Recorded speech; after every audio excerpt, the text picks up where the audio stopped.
In the news this week, hard or smart, the border debate and what you think of it. Safe and strong, WA in a COVID-19 comeback with jobs and investment in the state budget.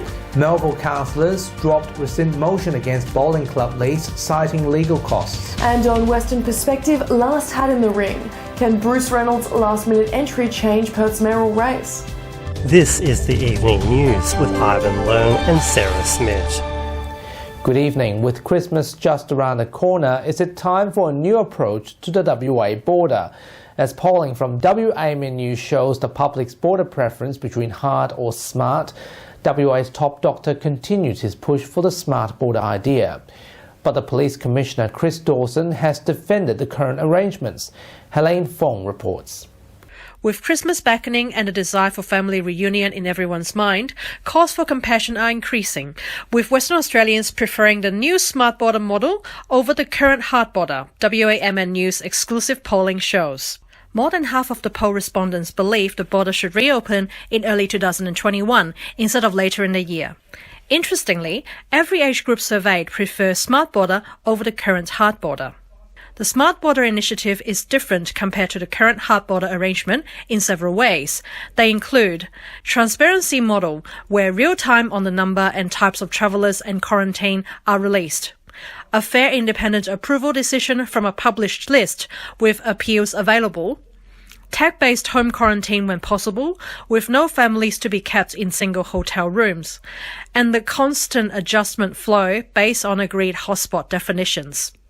AMAWA President Dr Andrew Miller this week said WA's hard border should be a more compassionate and technology-driven smart border. I'm very happy if we have a very smart border. I think a lot of countries are showing through the use of technology and through tracking, tracing, testing that you can get a compassionate outcome whilst being careful about the disease. Police Commissioner Chris Dawson said that WA's border already uses tech solutions, but that technology cannot replace police officers on the ground. I'm a strong advocate for using technology to assist in our border control. It's an enabler. It does never substitute a physical presence of police in actually speaking and checking on people. Meanwhile, the government continues to stand by its current border arrangements, stating the importance of keeping the economy open with lower restrictions.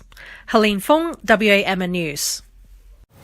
The McGowan government will aim to keep WA safe and strong in response to COVID-19 in the state budget, powered by infrastructure spending and jobs investment for youth. Although social groups and economic commentators are positive about the budget's focus on young people's future, the state opposition says the government can't deliver on its promises. Nelson Liu reports. Securing WA's economy in the comeback against COVID-19. The McGowan government pushing for a safer and stronger WA. Its goal, more local jobs, including for the state's youth. It's all about creating that pipeline of jobs. Its highlight is a $27 billion infrastructure spend, creating work in its recovery plan, but also securing the future with an investment in education and training. What I want to be able to do is say to an employer, bring on an apprentice, they have the confidence that they've got the work to keep the apprentice on. This is really important for young people in particular, who we know have been hardest hit during this pandemic. It follows a revision of WA's surplus down to $1.2 billion. Analysts say the future is optimistic. WA's economy is strong, and that is going to mean good news and good opportunities for young people. But social services groups also want more job diversity for WA's youth.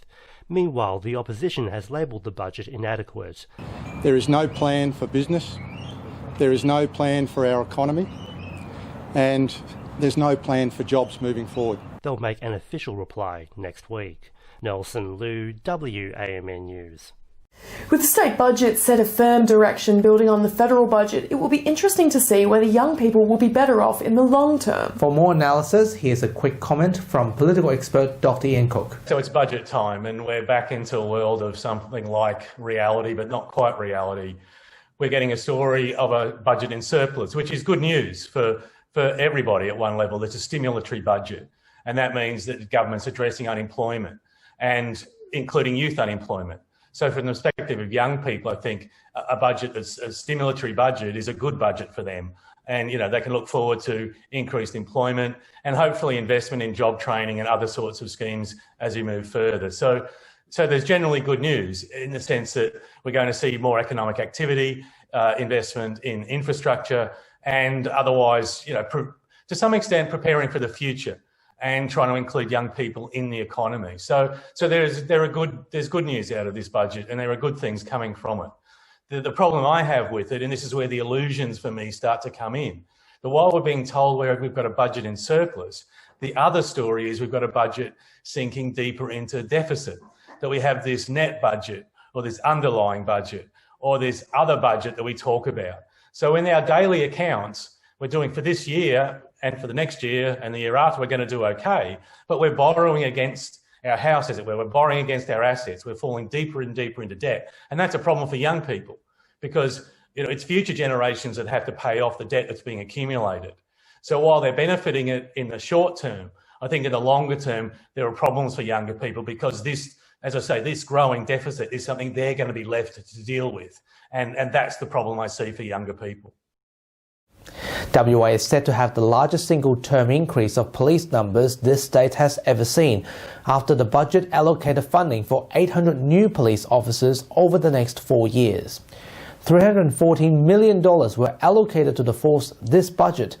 Police Commissioner Chris Dawson saying his priority is a greater visible police presence throughout the city.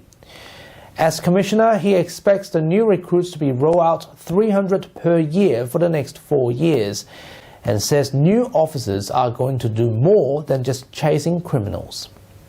Our police are better trained, better equipped than ever before.